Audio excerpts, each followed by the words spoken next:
जय सोमनारायण विद्यार्थीओ ऑनलाइन शिक्षण में विद्यासागर स्कूल अंदर आप सर्वनु हार्दिक स्वागत है। विद्यार्थीओ आपणे तमारा संस्कृतना पाठ्यपुस्तकनी अंदर विभाग 4 है संस्कृत साहित्यनो परिचय।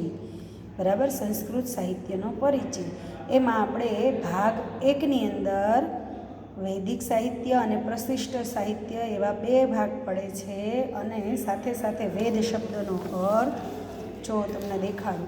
वेद शब्दनो अर्थ, एमना पर्याय शब्दो अने ऋग्वेदनो परिचय आ बधानी माहिती आपणे मेळवी छे। अने त्यारबाद हवे आज आपणे बीजा प्रकारनी वात करवानी छे, एटले के वेद केटला छे तो के 4, ऋग्वेद, यजुर्वेद, सामवेद अने अथर्ववेद। तो एमां सौथी पहेला ऋग्वेद छे एनो परिचय मेळव्यो हतो। त्यारबाद यजुर्वेदनी वात करीए।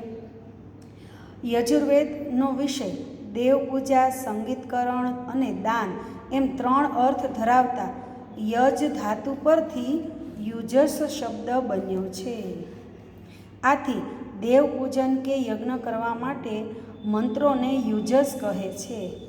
आम आ वेदमां आवता युजस मंत्रो अनेक प्रकारना यज्ञ, एटले के तमने सादा शब्दों में समझावुं तो तमारे एवुं लखवानुं छे कि यजुर्वेद छे ए युज धातु परथी बन्युं छे, युजस शब्द बन्यो छे अने एनी अंदर मंत्रो अने यज्ञना प्रकार पाना नंबर 96 पर छे। तमे ज्यारे आ विडियो लेक्चर जुओ तो पेज 96 खोलजो। यज्ञ यादि विधि विधान साथे संबंध धरावता होवाथी आ संहिता ग्रंथने यजुर्वेद कहेवामां आव्यो छे। त्यारबाद आवे छे यजुर्वेदनो आकार। यजुर्वेदमां 1975 जेटला मंत्रो छे। बराबर, 1975 न बोलाय पण 1975 जेटला मंत्रो छे। आ बधा मंत्रो 40 अध्यायमां वहेंचायेला छे। दरेक अध्यायमां जुदी जुदी संख्याओमां मंत्रो आवे छे। केटलाक मंत्रो पद्यात्मक छे तो केटलाक मंत्रो गद्यात्मक छे। हवे समझीए कि युज शब्द परथी यजुर्वेद बन्यो छे। बीजी बात, संहिता ग्रंथोने यजुर्वेद कहेवामां आवे छे। यज्ञ यादि जे विधि विधानो छे ए पण तमने यजुर्वेदमां जोवा मळे छे। पछी एमां 1975 जेटला मंत्रो छे आ पण याद राखवानुं। 40 अध्यायमां ए वहेंचायेला छे। केटलाक पद्यात्मक छे तो केटलाक गद्यात्मक छे। पद्यात्मक એટલે આપણે જે કાવ્યના શ્લોકો જોઈએ છે ને તેવી રીતે, અને ગદ્યાત્મક એટલે પાઠના રૂપે એટલે કથા વસ્તુના રૂપમાં જોવા મળે છે। યજુર્વેદની મુખ્ય 2 શાખાઓ છે, શુક્લ યજુર્વેદ અને કૃષ્ણ યજુર્વેદ। આ તમને પરીક્ષામાં પૂછાય છે। સાહિત્યિક જે પ્રશ્ન હોય ને એમાં કે યજુર્વેદની કેટલી શાખાઓ છે તો તમારે લખવાનું 2 શાખાઓ, શુક્લ યજુર્વેદ અને કૃષ્ણ યજુર્વેદ। યાજ્ઞવલ્ક્ય સૂર્યોપાસના કરીને તેની કૃપાથી યજુર્વેદનું જ્ઞાન મેળવ્યું હતું તે શુક્લ યજુર્વેદ કહેવાય છે। એટલે ક્યાંથી શરૂઆત થઈ તો કે યાજ્ઞવલ્ક્ય ઋષિ છે એને સૂર્યની ઉપાસના કરી અને એના દ્વારા જે જ્ઞાન મળ્યું એટલે એ શુક્લ યજુર્વેદ બન્યું। શુક્લ યજુર્વેદની 2 શાખાઓ પ્રચલિત છે, કાણવ અને માધ્યાદિન। જ્યારે કૃષ્ણ યજુર્વેદની 4 શાખાઓ પ્રચલિત છે, તૈતરીય, મૈત્રાયણી, કાઠક અને કપિષ્ઠલ કઠ, આવા એના નામ છે। બરાબર, શુક્લ યજુર્વેદ એટલે કે યાજ્ઞવલ્ક્ય ઋષિ છે એને સૂર્યની ઉપાસના કરી હતી એટલે શુક્લ યજુર્વેદ બન્યું। એમની 2 શાખા છે, કાણવ અને માધ્યાંદિની।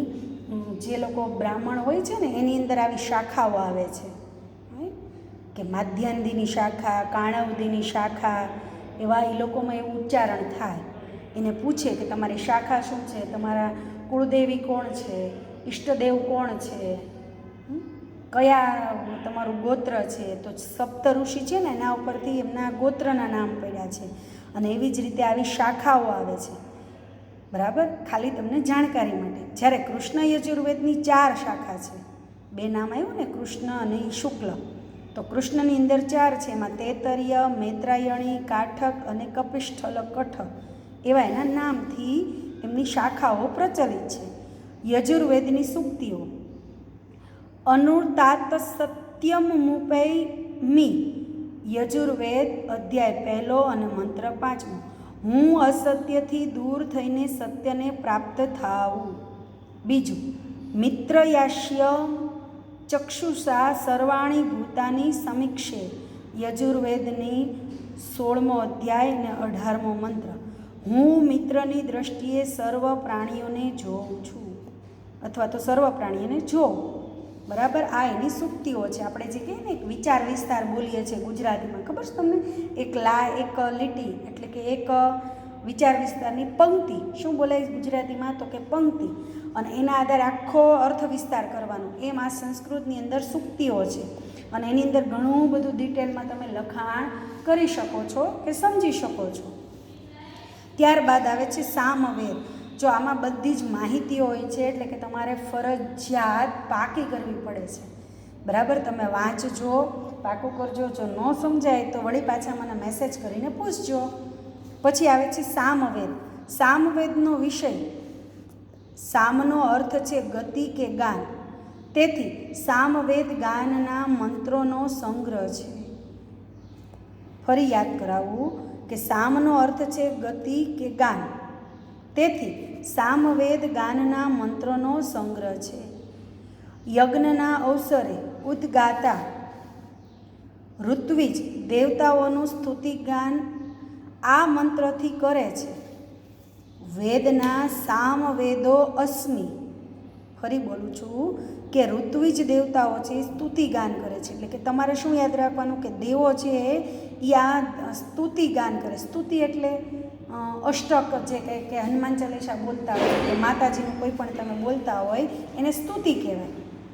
વેદા નામ સામવેદો અસ્મિ. વેદોમાં હું સામવેદ છું એવી વાત કરે છે. એમ કહીને શ્રી કૃષ્ણ ભગવદ્ ગીતામાં સામવેદનો મહિમા બતાવ્યો છે. એટલે કે જ્યારે અર્જુનને જે સાક્ષાત્કાર કરાવતા હતા, ભગવદ્ ગીતાની સમજ આપતા હતા, શ્લોકોનું ઉચ્ચારણ થતું હતું, એમ આપણા સુધી જે ભગવદ્ ગીતા પહોંચી છે એની વાત અહીંયા આવે છે કે ભગવદ્ ગીતાની અંદર સામવેદનો મહિમા બતાવ્યો છે.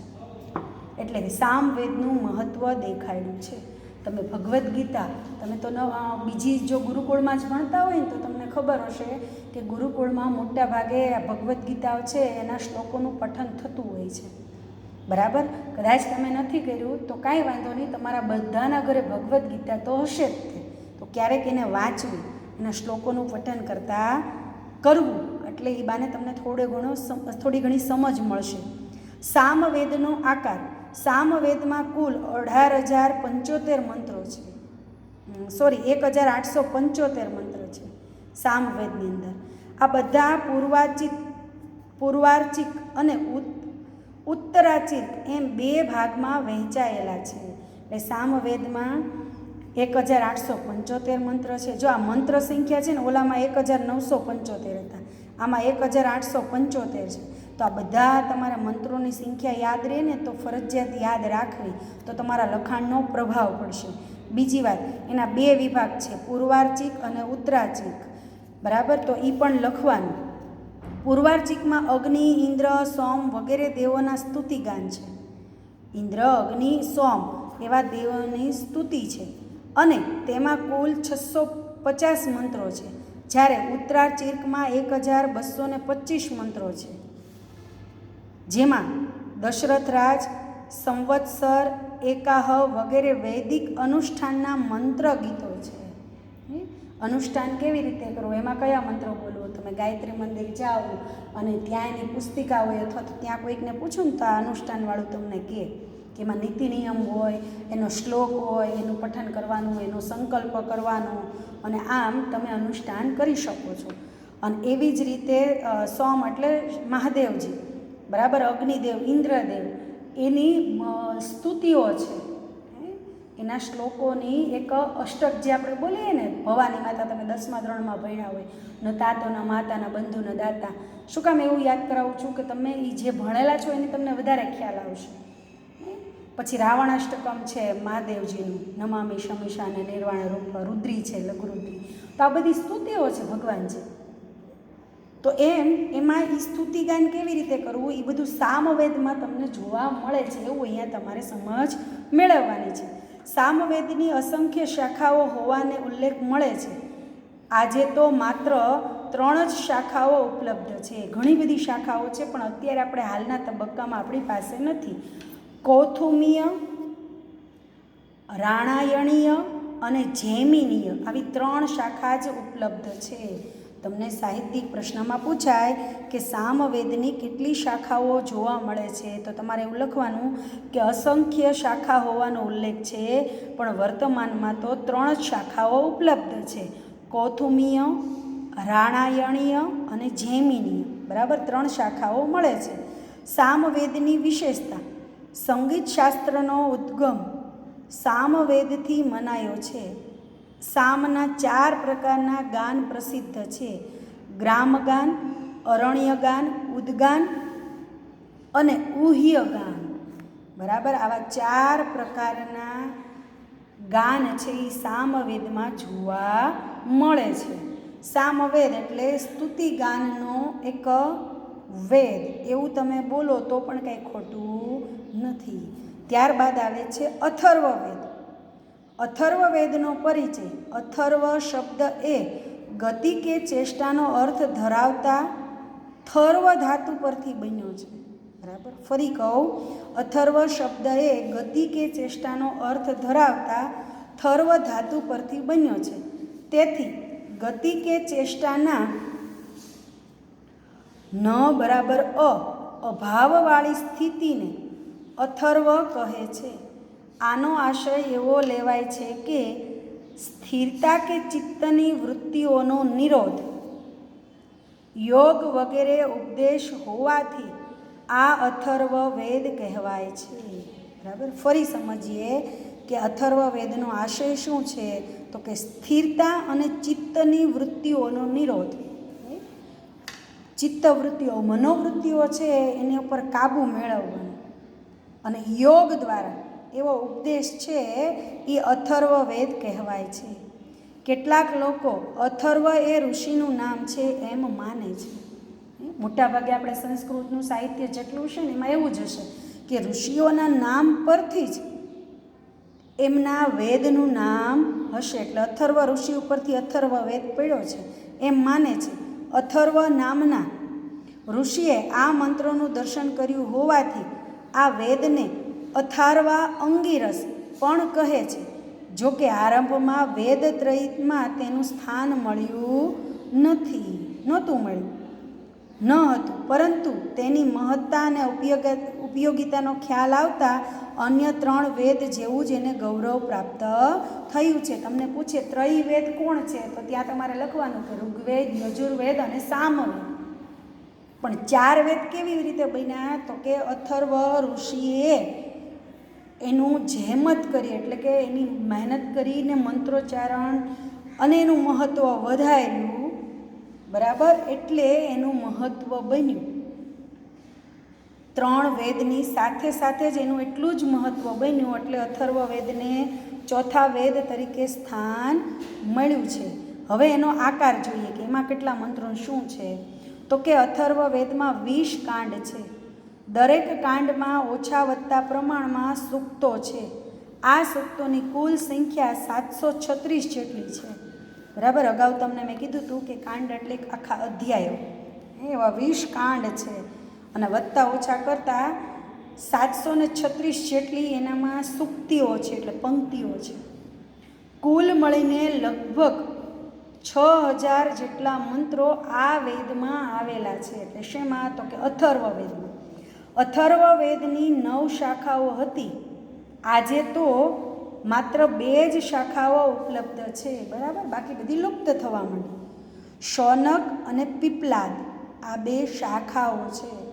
તો તમારે યાદ રાખવાનું કે અથર્વ વેદની પણ ઘણી બધી શાખાઓ હતી, એટલે કે 9 શાખા હતી. યાદ રહે તો 9 લખું, નહીંતર એમ લખું, ઘણી બધી શાખા હતી, જેમાંથી આજે 2 જ શાખાઓ ઉપલબ્ધ છે, શૌનક અને પીપલાદ. અથર્વ વેદનો વિષય: અથર્વ વેદમાં વિવિધ રોગોની નિવૃત્તિના ઉપાયો, કૃષિ અને પશુપાલન રાજશાસન, બ્રહ્મવિદ્યા, માતૃભૂમિ ગૌરવ, પિતૃમેધ તથા યજ્ઞાદિના વિધાનોની બાબતો મુખ્ય છે.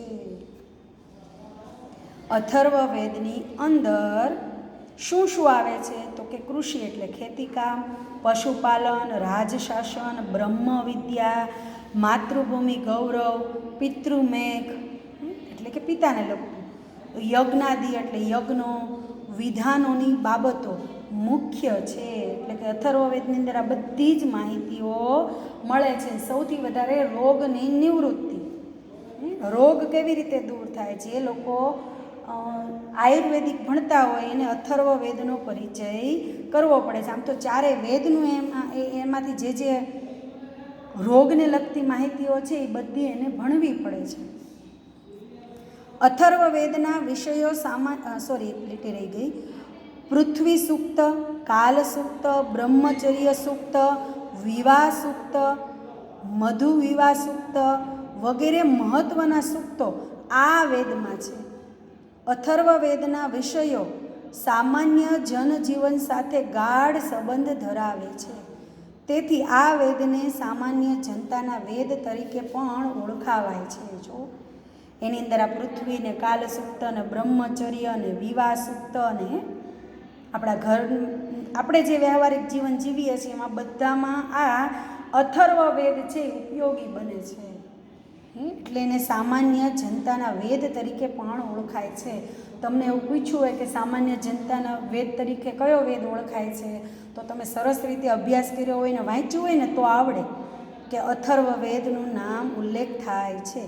અથર્વવેદની સૂક્તિઓ: અનુવ્રત પિતુઃ પુત્રો માતા ભવતુ સમ્મનાઃ. અથર્વવેદના ત્રીજા કાંડની સૂક્તિ 30 અને મંત્ર બીજો છે. જુઓ, પુત્ર કે જે પિતાના વ્રતોનું પાલન કરે અને માતાના મનને અનુકૂળ થાય. ધોરણ 10ની અંદર આ સૂક્તિ તમે ભણી ગયા છે કે પુત્ર કેવો હોવો જોઈએ કે જે પિતા જેવું કાર્ય કરે ને એવો જ વ્યવહાર કરે, એટલે એનું કાર્ય એ સંભાળે. અને એનો વિચાર કેવો હોવો જોઈએ તો કે માતાને વણતો હોવો જોઈએ. આપણે કહેવત છે ને કે મા દીકરાને બહુ બને, એને જેમ માતાના વિચારથી અનુકૂળ હોવો જોઈએ. અને કાર્ય કેવું કરવાનું, એના પિતા જે સારું કાર્ય કરે છે એ બધું જ કાર્ય એને આવડવું જોઈએ. કાર્ય એટલે કર્મ. શતહસ્ત સમાહર સહસ્ત્રસ્ત સમકિર. અથર્વવેદનો 3જો અધ્યાય 24મી સૂક્ત અને 5મો મંત્ર. હે માનવ, તું સેંકડો હાથથી ભેગું કર અને હજારો હાથથી વહેંચ. કોની વાત કરી છે તો કે માણસની.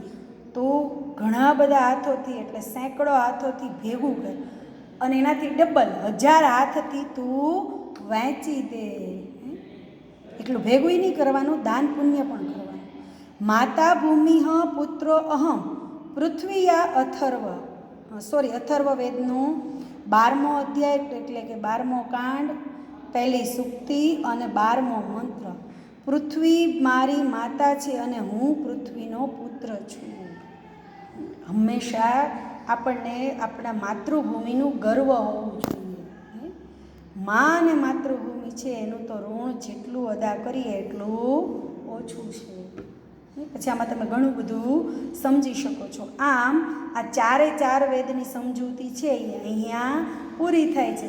કેટલા વેદ છે તો કે 4 વેદ: ઋગ્વેદ, યજુર્વેદ, સામવેદ અને અથર્વવેદ. બરાબર. હવે ફરી બીજા લેક્ચરમાં મળીશું. ત્યાં સુધી આ વિડીયો લેક્ચર જોઈ અને પાકું કરજો. જય સ્વામિનારાયણ.